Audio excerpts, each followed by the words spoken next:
Right, okay, I'll put the setting. Scranton, Arkansas. Okay. What's it, about the 15th of September? September 15th, I believe. Yeah, 1977, right, okay. Yeah, Zane, do you want to talk about how you got into steel guitar and, you know, just a general sort of rave about that? Well, okay. Back in about 1947 is when I actually first began to learn to play the steel guitar. Of course, at that time it was without pedals. I met a fella by the name of Ray Noren, N-O-R-E-N, and he was quite a steel guitar player, even back at that time. He's the one that really got me interested in learning to play the steel, and of course I learned to play from him. Then I started playing professionally in about 1948. What was your first guitar that you played? Do you know? The first guitar I played belonged to this fella Ray Noren, and it was an old National guitar. How many strings? It had 6 strings. 6 strings. Just a 6-string lap job. That was an electric. Yes, electric. Yeah, right. What sort of music were you playing then, or who were you into? Who were you listening to? Well, we were listening to Jerry Byrd, the old master, you know.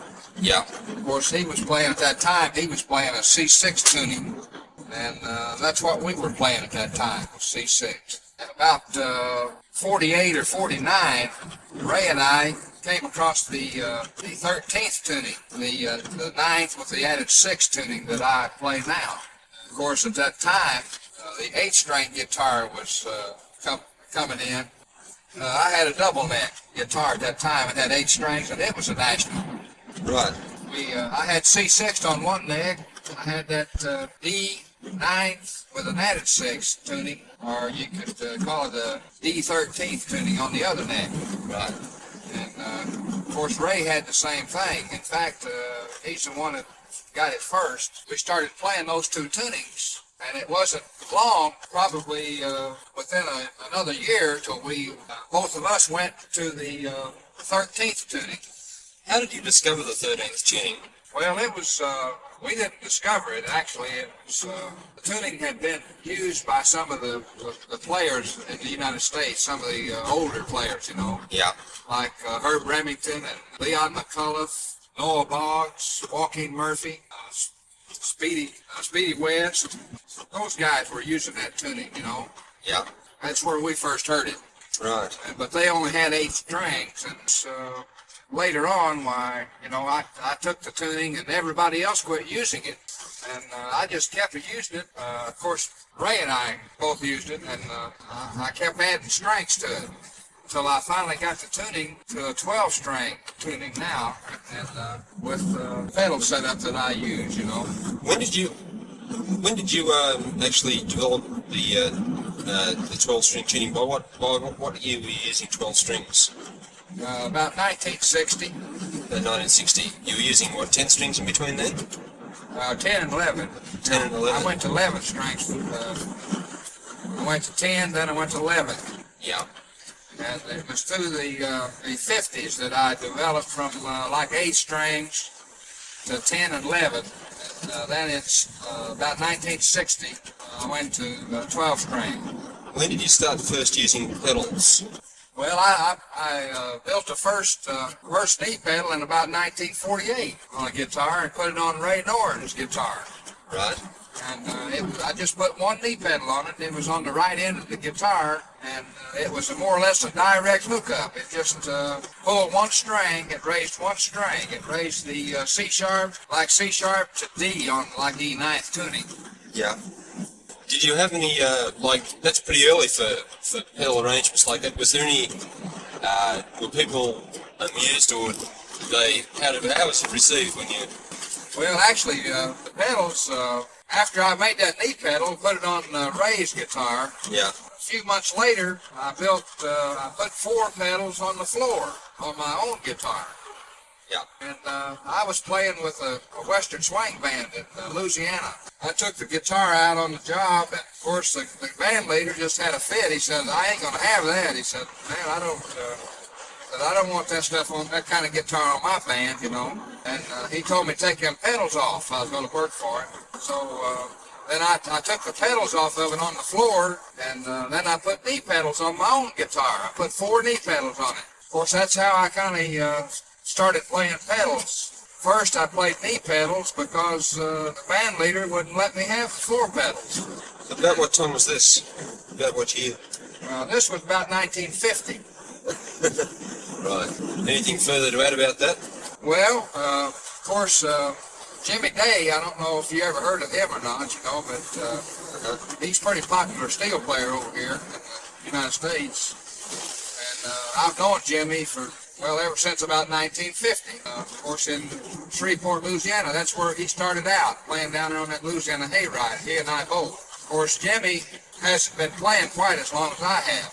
And he found out about my knee pedals I had on my guitar, so I put him 4 on his guitar. He had a triple neck Fender, and I put him 4 knee pedals on it. Of course, he went to Nashville later in the 50s with Webb Pierce. He took that guitar over there with him that had the 4 knee pedals I had put on it for him, and of course he took the D9 tuning with him on that guitar and introduced it in Nashville, and also to Buddy Emmons. Buddy tuned it up to E9. Oh, so you were basically playing, you weren't playing an E9 originally, you were playing D9. D9, right. Yeah. That's what Jimmy Day played, too. See, when he went to Nashville, he played D9, and he played it like that for years. Of course, Emmons, he went to the E9 tuning, and he had a lot of followers, you know, that also played the E9 tuning, you know. Of course, I play the E9 myself now. Yeah, right. This guy, Webb Pierce, wasn't he the one who cut slowly with Bud Isaacs? Or am I mistaken? Bud Isaacs, right. Bud Isaacs recorded slowly with Webb Pierce, right. That was about 53, I think. Yeah. So there's a link up there too. Yeah, that's right. Even though Jimmy Day was playing steel with Webb and was playing the D9 tuning, Jimmy hadn't been playing all that long, you know, at that time.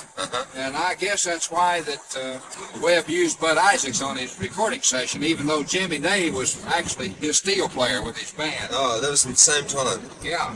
And that was all the rest is history, because Bud Isaacs got that. That's right. What's the name with the sound of pedals? Yeah. Right.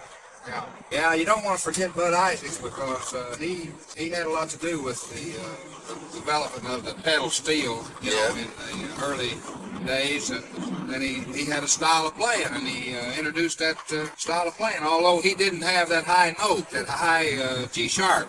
Yeah. On his tuning, and he still don't use it, I don't think. And Jimmy Day, he did have it on his, you know. When did you get into building steel guitars?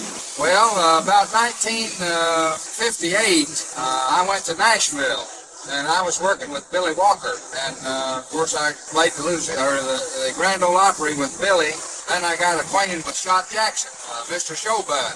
I started working out there for Shot in the Sho Bud factory there in Nashville. I worked there in 59, part of 60. Then in 1960, I moved from Nashville to California, and I was out there for about a year. And in 1961, I moved to Phoenix, Arizona. That's when I got into the guitar manufacturing in 1961.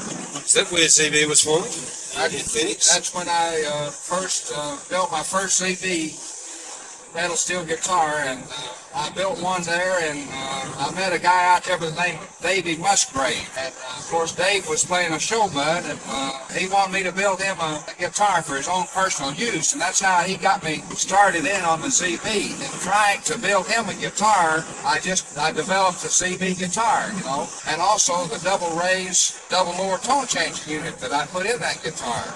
And I built one and played it there in Phoenix for about 6 or 8 months. Yeah. And I'd been playing it in the club, and man, there's no telling how many pickups I'd wound and put in that guitar, you know. Well, I had the pickup in it, though, at that time that I was pretty well pleased with. The one that's still in the CB guitar. Tom Bromley with Buck Owens came to Phoenix, and somebody told him about my guitar. Tom came over to the house and spent the whole day. He played that guitar for 3 or 4 hours. He wanted to know if he could take it down and play it on the club with Buck at night. So I had to change the pedals around for him on the floor, and he took it down and played it for Buck. The guys in the band just thought the sound was out of sight, you know. Buck talked to me and said that he'd like for me to build one of those guitars for Tom. And I built one, and about 30 days later and sent it to Bakersfield, and Tom Bromley took that guitar and went to Las Vegas, Nevada the next week. Buck and they was playing out there, and then some other guys seen the guitar in Las Vegas, and 2 or 3 weeks later I had 3 orders in the mail. Guys that just sent their money in to me and say they wanted a guitar like Tom Bromley had. First thing you know, I found myself in the guitar building business, you know. The double raise, double lower mechanism. Up till then, what was the usual thing as far as? Well, of course, the Fender company had a single raise, single lower. Yeah. The old Fender, you know, I think they call it the 800. Yeah. It was an 8-string guitar. Yeah. And it had the single raise and single lower pulling mechanism in it. Mm-hmm. And of course, Sho Bud at that time just had the single, just a straight finger coming down. And in order to lower a string on the Sho Bud in those days, you had to do that from up under the guitar and change the mechanism, you know, and tune it under the guitar to do it. It wasn't universal at all. So I came out with my double raise, double lower tone change unit. Actually, the first CB I built had a triple raise and a triple lower. I had that facility built into it, but I discovered 2 or 3 years later that you really didn't need that, you know. So I just went back to the double raise, double lower, which it still is. Of course, that's how I got into the guitar building, and the Emmons Guitar Company wasn't even formed at that time, you know. They came out with their guitar about a year later, I think. And then, of course, the MSA company was, they were actually building a few guitars at that time, but they didn't have anything really going for them at that time, you know.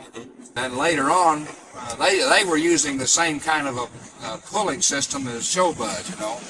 And their guitar at that time was very similar to Sho Bud. Of course, they later developed into their MSA that they're building today, which has the basically the same tone changing unit as I put in the first 8 or 10 CBs I built.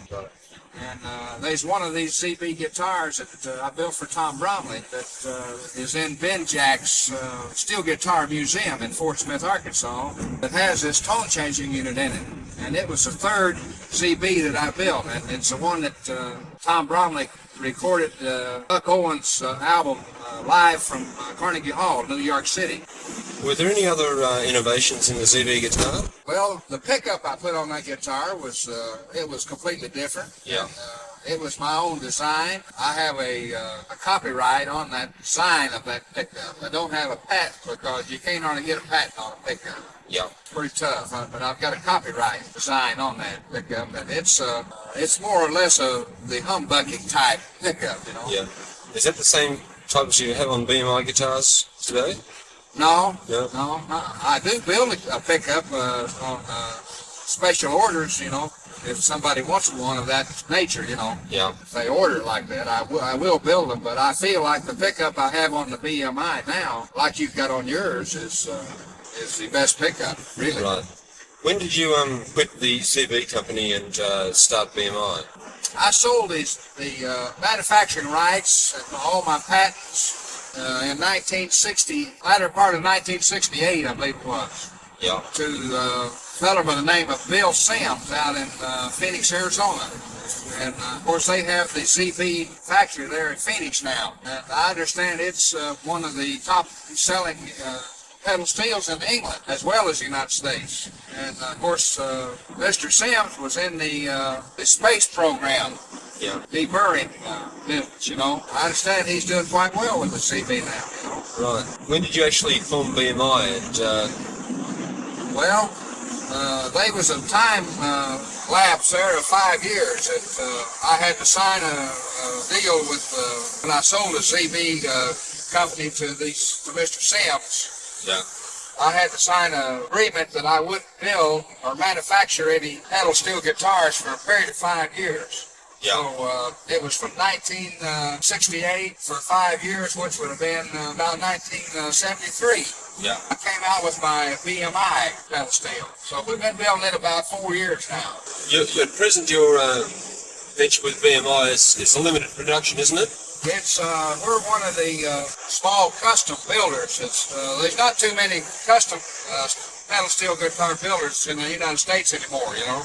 Yeah. And we're trying to keep it on that level and custom build these guitars because we feel like if you custom build something and for the musician personally, and of course I tune every one of these guitars up myself, you know, and check them out. I feel like I can maybe give the guy what he wants a little better. And we try to fit the knee pedals to the size of the person getting the guitar, and make the height of it the right height for him. All these kind of things, these personal things that professional musicians like, you know. Right. So we're trying to keep it on a more or less a custom basis. We don't want to get too big, although you can't stay too small and still survive in the competitive markets, you know. Yeah. I would say there's a lot of guitar builders in the United States. It's not as big as we are. You're just trying to break into the markets, you know. You do, though, also have a pretty good one, from what I've seen, a pretty good economy model which you build. That's the equivalent of the student models in a lot of other guitar companies. Right. What a lot of people would call a student model guitar, we call our guitar that we sell in that price range the economy model, because our economy model has a double raised, double lower tone changing unit, and it has the same pulling apparatus and the same frame and cabinet structure as our most expensive model guitars do, and it will play just as well. The pedal action, the way it stays tuned, the sound of it play just as well as one of our expensive model guitars. It's just a small economy model guitar that's small in size. We offer that guitar and just as a service and a promotional thing to try to entice new blood into the industry. Yeah, that's a basic 10-string unit. It's a 10-string unit. You can't get it with any more strings or anything, you know. Yeah. Although you can add more knee pedals to it, or more pedals on the floor in kit forms, you know, if you take a notion. Right. The player can do this himself. It's not that involved, you know. Right. Do you want to talk about your actual tuning itself, the 12-string tuning? The 12-string tuning, the way I've got it tuned is it is a E9 tuning with an added 6-string note added into tuning, and it's very similar to the E9 chromatic tuning, 10-string tuning that everybody is so familiar with nowadays. One of the big differences is that with my tuning, I don't have that E string tuned into my tuning back on the 8th string, like on E9 chromatic. You've got an E note back there. No, I don't have the E. Leave that out. I have the D note. Then I pull that note up with my right knee right to the E string when I want the E note combination. And then with the same knee pedal, I pull the 4th string, which is tuned to C sharp. I raise it up to an E flat, which is the same note as your 2nd string on your E9 chromatic tuning. So when I push my right knee knee pedal, it pulls my 12-string tuning into a E9 chromatic tuning, except the first 4 strings on my tuning are in proper order as far as the way the notes keep progressively getting higher as you go up the tuning to the highest note in the tuning. Whereas with the E9 chromatic tuning, you play up through your 3rd string, then you have a string that's actually tuned lower to the E flat note, the 2nd string, and then of course the 1st string is even tuned lower than your 3rd string, the F sharp. That wasn't that a development from when the 8-string tuning changed over to a 10-string tuning? That's true. And of course I was, Buddy Emmons, he put that he was the first one that put that F sharp and that E flat note on a E9 8-string tuning and added it onto it. And the first time he did it, he put it on the back side of his tuning. And he just took the 2 bass strings off of his 10-string tuning, and he put these 2 notes back there, and he recorded an album with Ray Price. And I was working for the Sho Bud company at that time, so evidently that must have been around in 58 or 59. I want you to know these dates that I've given you could vary, because I'm just giving you the proximity of when I think they were, Yeah. best I can recall. Yeah. But I think that was about 58 or 59. Buddy Emmons put those two strings back on the backside of his tuning, and he played it like that for several months. Then he brought his guitar out to the Sho Bud factory, and I was the guy that took the notes, the two strings off of the back of his tuning and put them up on the front. And I had to move all of his pedals over on his E9 tuning all over two strings, so they would be pulling the right strings. Right. With your own tuning, back to your own tuning, you've got an extended bass range. You've got about, I think it's about 3 lower bass notes than the normal E9. Is that right? Yes, that's true. The range of my tuning is, for guys that's familiar with C6, the range of the C6 tuning like they use now with the low C note and the high G string. My tuning has a high G sharp note, which is one fret higher than your high string on C6, and I have a low B note, which is 1 fret lower than your lowest C note, your C6 tuning. So that's the range of the tuning I play. Yeah.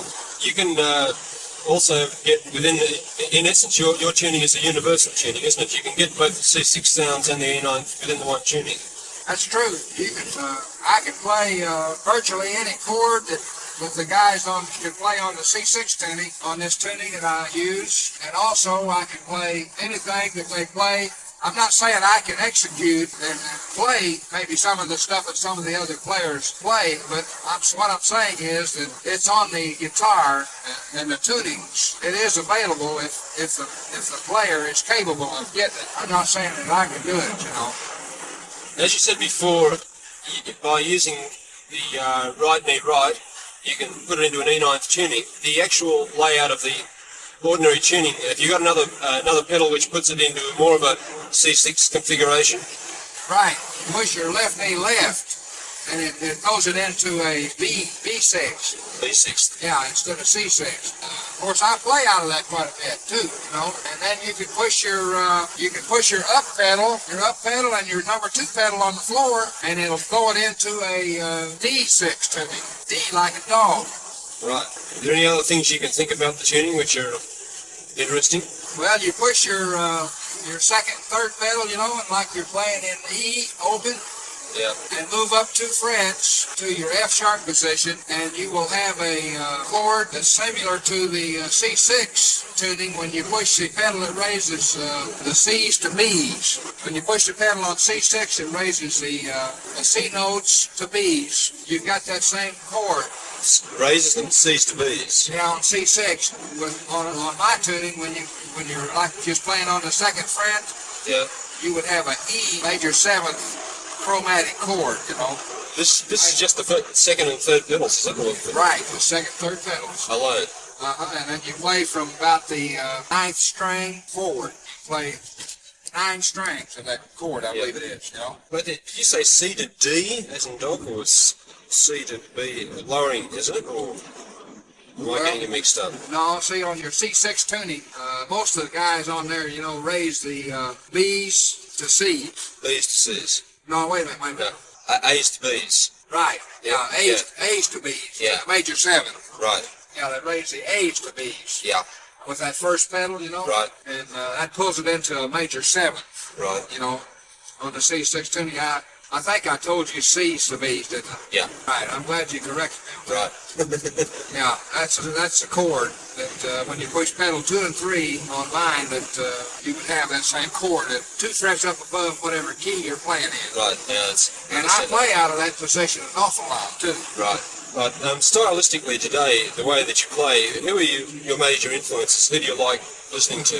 Oh, I like, there's a lot of steel players. I like Paul Frank, Mike Smith, I like Hal Rugg, I like Curly Chalker, Julian Thorpe, Buddy Emmons, Doug Jernigan, Donnie Buzzard.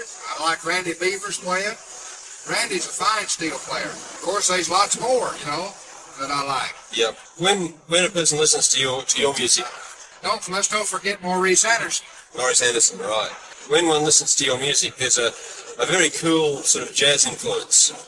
How do you sort of, where do you see the influences coming from here? Well, I'd have to say that I was influenced back in the early days, you know, in the 50s, Yeah. by a steel guitar player by the name of Ray Noren. Oh, the original chap, right? Yeah, the guy that I learned to play from. And he and I were practically raised up together, you know. He's one of the greatest jazz guitar players of all time, you know, and I was influenced by him.